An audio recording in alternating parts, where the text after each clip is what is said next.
Masih di Sapa Indonesia Malam, di HUT ke-79 TNI, saya masih berbincang dengan Kolonel Infantri Imir Faisal, Komandan Satuan Tugas TNI Kontingen Garuda BGC di Kongo, juga Letkol Infantri Dian Desiawan Setiadi, Komandan Satuan Tugas Pengamanan Perbatasan Mobile Yonif 509 Balawara Yuda, dan bergabung juga Mayor Infantri Dedi Harnoto, Komandan Yonif 131 Braja Sakti. Berikutnya, tadi kan saya sudah dengar cerita bagaimana dari Kongo peran prajurit TNI dalam misi perdamaian. Nah, bagaimana kalau Letkol Dian Desiawan tampaknya punya cerita juga di HUT TNI ini, apa yang spesial? Baik Mbak, kalau tadi di Kongo ada punya setidaknya tiga amanat. Kami juga di Korps Habima ini untuk Satgas Pamtas Mobile 509 memiliki juga tiga amanat yang diamanatkan langsung oleh Presiden melalui Inpres nomor 9 tahun 2020. Nah, tugas kita itu ada tiga pokoknya. Yang pertama adalah memberikan pengamanan agar pembangunan bisa berjalan, berlanjut. Yang kedua, membantu Pemda dalam memberikan pelayanan dasar. Tadi seperti yang disampaikan sebelumnya oleh sedikit footage tadi tentang Satgas 131, bahwa pelayanan dasar ini meliputi banyak hal. Bisa pendidikan di situ, ada kesehatan, dan bantuan-bantuan dasar lainnya. Yang ketiga adalah membangun komunikasi yang inklusif agar masyarakat mendukung pembangunan. Nah, dalam hal ini Mbak, kebetulan di hari yang sangat spesial, hari spesialnya TNI di ulang tahun yang ke-79, kami juga di Intan Jaya ini mendapatkan suatu kegiatan yang spesial, di mana kami berkumpul dengan masyarakat dari wilayah Intan Jaya. Ada sekitar 9 kampung dengan sebaran dari 6 gereja, berikrar sekitar 400 orang, berikrar untuk mengusir OPM, menolak OPM untuk membuat masuk ke dalam kampung-kampung mereka dan membuat gangguan. Dan juga yang terpenting di situ adalah ada salah satu tokoh dari OPM, jubir dari yang mereka sebut sebagai Kodam 8 Kemabu, atas nama Deselian Nusani atau biasa dikenal dengan nama Desen Sani. Dia mengajak adik-adiknya, dia beserta adik-adiknya berikrar untuk kembali ke pangkuan NKRI dan berjanji untuk tidak lagi atau tidak akan ke depan bergabung lagi dengan OPM dan mendukung pembangunan di Intan Jaya. Mungkin itu sedikit yang bisa kami ceritakan, Mbak Siska. Luar biasa ini. Apa yang kami lakukan di Intan Jaya. Betul, jadi hadiah di hari ulang tahun TNI, hadiah untuk bangsa dan negara kembali ke pangkuan tanah air seperti yang tadi disampaikan oleh Letkol Dian. Nah, berikutnya juga yang menarik dari Mayor Infantri Dedi Harnoto, bahwa di sana Mayor Dedi dan anggota aktif mengajar, betul ya? Bagaimana mengajar di mana dan mengajar apa saja? Baik, terima kasih. Sebelumnya kami Satuan Tugas Batalion Infanteri 131 Bersakti yang berasal dari Kodam 1 Bukit Barisan di BKO-kan ke Kodam 17 Cendrawasih memiliki tugas pokok yang salah satunya adalah membantu pemerintah daerah. Nah, di bidang pendidikan kami melihat sesuai dengan amanat Undang-Undang Dasar 45 pembukaan bahwasanya tujuan nasional bangsa Indonesia adalah salah satunya adalah mencerdaskan kehidupan bangsa. Kami melihat sekolah-sekolah yang ada di perbatasan kondisinya dalam keterbatasan, kami peduli dan melihat terjun langsung ke lapangan. Sampai dengan sekarang kami baru 14 hari masuk ke pos, kami sudah langsung terjun ke lapangan membantu, menjadi guru bantu dalam hal ini mengajar wawasan kebangsaan, kemudian cinta tanah air, kedisiplinan, etika kepada sesama siswa maupun guru, kemudian baris berbaris serta mengajar matematika. Demikian, Mbak. Oh, bagaimana respons di sana? Warga tentu sangat senang sekali ya. Betul, Mbak. Respon masyarakat sangat senang sekali dengan kehadiran kita karena memang ini program sebelumnya juga sudah dilaksanakan oleh Satgas dan kami komitmen ke depan selama 1 tahun ke depan kami akan lanjutkan program tersebut. Demikian. Ya, padahal ini kita tahu bahwa berarti TNI ini, prajurit TNI tidak hanya menjaga perbatasan tapi juga lebih dekat dengan rakyat. Salah satunya tadi ceritanya mengajar di sana bersama dengan warga. Nah, bagaimana kalau di Intan Jaya? Apa saja tantangan yang dihadapi? Saya mau tanya kembali ke Letkol Dian. Apa saja sih tantangan yang dihadapi selama bertugas selama ini?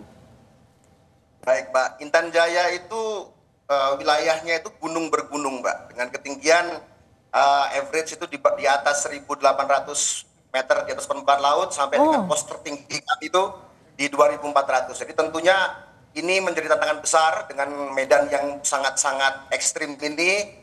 Dari sisi aksesibilitas mereka sangat terbatas, sisi komunikasi dan untuk berhubungan dengan satu dengan yang lain juga sangat-sangat terbatas. Sisi pendidikan juga sama, Mbak. Bahkan guru itu di sekolah-sekolah yang ada di wilayah Sugapa ini, gurunya itu paling dalam satu sekolah itu hanya ada 2 atau 3 orang.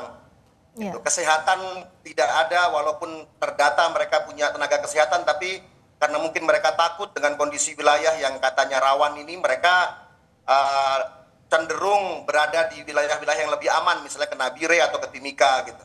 Nah, disinilah fungsi kami sesuai dengan impres tadi yang kami sampaikan, kita bantu Pemda untuk memberikan pelayanan-pelayanan dasar itu, memastikan mereka mendapatkan apa yang seharusnya mereka dapatkan. Ya. Jadi seperti pendidikan, ya kita juga, prajurit kita juga bantu kesehatan. Semua daerah kami ini, semua pos-pos kami itu ada pos-pos kesehatan. Terus ada juga pos tempat, kami sebut namanya TKP, tempat kenyang dan pintar. Jadi selain jadi sebelum mereka mendapatkan makan, kalau misalnya mereka butuh makan gitu, kami ajari dulu mereka tentang Pancasila, tentang baca dan seterusnya gitu. Terus juga satu hal yang mungkin di dunia yang sudah sangat terbuka saat ini, itu jaringan internet sangat terbatas, Mbak, di Mbak Friska, di Wilayah Jaya. Nah, di sini kami mencoba dengan bantuan dari segala pihak, baik dari Koops, Kokapilhan, dari Angkatan Darat, itu, dan juga swadaya kami coba untuk buat satu booth, beberapa booth, ada sekitar 11 booth, wifi gratis untuk masyarakat, Mbak. Wah, luar biasa. Jadi sehingga memberikan akses komunikasi juga begitu ya? Betul sekali, Mbak. Karena itu sangat penting untuk mereka. Bagaimana mereka mau melihat dunia luar atau memperbandingkan diri mereka dengan yang lain jika mereka tidak mendapatkan akses itu, Mbak. Ya, saya berikutnya ke Kolonel Imir. Tadi kan sudah diceritakan bagaimana peran prajurit TNI untuk ikut misi perdamaian di sana. Sebenarnya bagaimana prajurit TNI ini dipandang oleh prajurit lain dari berbagai negara di dunia yang turut ikut dalam misi perdamaian itu, Kolonel Imir? Baik, terima kasih Mbak Friska. Jadi kehadiran pasukan perdamaian dari Indonesia di sini, Indonesia menjadi salah satu kontingen yang cukup diperhitungkan dan sangat dipercaya baik oleh pemerintah Kongo, masyarakat maupun dari PBB sendiri. Karena apa? Karena banyaknya hal-hal positif yang dilakukan. Dilakukan di Kongo maupun di misi-misi perdamaian lainnya, baik di UNIFIL, MINUSCA, dan lain sebagainya. Nah, tentunya hal-hal yang kita lakukan ini memberikan simpati dari masyarakat Kongo, karena seperti saya sampaikan tadi, selain 3 mandat yang diberikan, kita justru melakukan hal-hal yang beyond expectation. Jadi artinya kita dengan segala effort kita menunjukkan kehadiran kita memiliki peran yang signifikan di sini.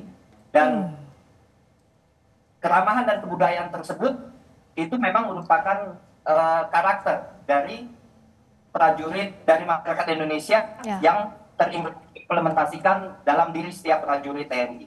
Demikian, Mbak Friska. Jadi artinya prajurit TNI ini sebagai duta, begitu ya Pak ya? Betul, Mbak Friska, sebagai duta. Apa yang kita lakukan di sini merupakan cermin dari bangsa Indonesia, dan alhamdulillah masyarakat Kongo, pemerintah Kongo maupun dari PBB sendiri sangat percaya dengan keberadaan pasukan Indonesia di kancah misi perdamaian ini. Ya, tentu semakin besar peran prajurit TNI di dalam maupun luar negeri seperti tadi yang disampaikan. Saya mau mendengar harapan dari bapak-bapak semua soal bagaimana yang bisa TNI berikan kepada bangsa dan negara, apa yang diharapkan di hari jadi ke-79 ini. Saya mulai dulu dari Mayor Infantri Dedi Harnoto, silakan. Baik, Mbak, dari kami, harapan kami adalah yang pertama TNI semakin solid dan profesional di hari jadi yang ke-79 ini. Kemudian tentunya manunggal bersama rakyat. Kami TNI hadir mengatasi kesulitan rakyat yang ada di wilayah, terutama di perbatasan Papua. Dan harapan kami juga untuk mempercepat Indonesia maju. Demikian, Mbak. Ya, mempercepat Indonesia maju. Kalau dari Letkol Dian?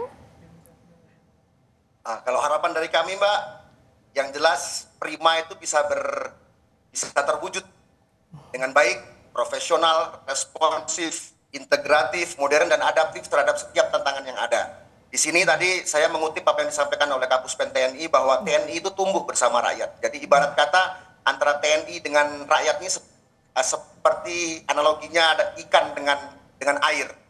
Sehingga disinilah pentingnya TNI untuk bisa secara adaptif menjawab setiap kesulitan-kesulitan yang dimiliki oleh rakyat, sehingga nanti ke depan pertahanan dan keamanan kita bisa tercapai. Dengan begitu Indonesia bisa membangun dan maju sesuai dengan apa yang kita harapkan bersama. Itu jadi harapan kita juga. Kalau dari Kolonel Imir yang jauh di mata, dekat di hati, ada di Kongo tapi dekat juga di tanah air, silakan.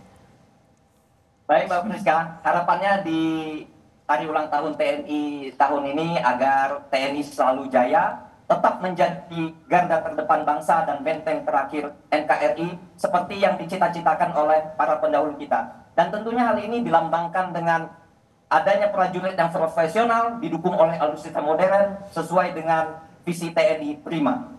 Demikian Mbak Priska. Sesuai dengan visi TNI Prima. Karena tadi saya dapat oleh-oleh pantun dari Kongo, izinkan saya memberikan juga pantun dari bapak-bapak yang baru saya tulis tadi waktu iklan. Beli kayu ke Cikini sampai gondang dia. Cakep. Beli 5 bonusnya baju. Dirgahayu ke-79 Tentara Nasional Indonesia, TNI Prima, Indonesia Maju. Terima kasih sekali lagi saya ucapkan kepada Kolonel Infantri Imir Faisal, Komandan Satuan Tugas TNI Kontingen Garuda BGC di Kongo. Terima kasih Letkol Infantri Dian Desiawan. Oh, ada yang Kolonel Imir mau ada pantun lagi? Boleh. Pantun, ya karena jauh kesempatannya sedikit untuk bisa menyapa bangsa Indonesia. Baik. Menteri terbang di udara. Cakep. Ambilkan 1 untuk peserta acara. Cakep. Dirgahayu Tentara Nasional Indonesia, semoga TNI selalu prima. Semoga TNI selalu prima. Terima kasih Kolonel Imir, terima kasih Letkol Infantri Dian Desiawan Setiadi, Komandan Satuan Tugas Pengamanan Perbatasan Mobile Yonif 509 Balawara Yuda. Terima kasih juga Mayor Infantri Dedi Harnoto, Komandan Yonif 131 Braja Sakti. Sekali lagi Dirgahayu ke-79 TNI. Sampai kita berjumpa kembali.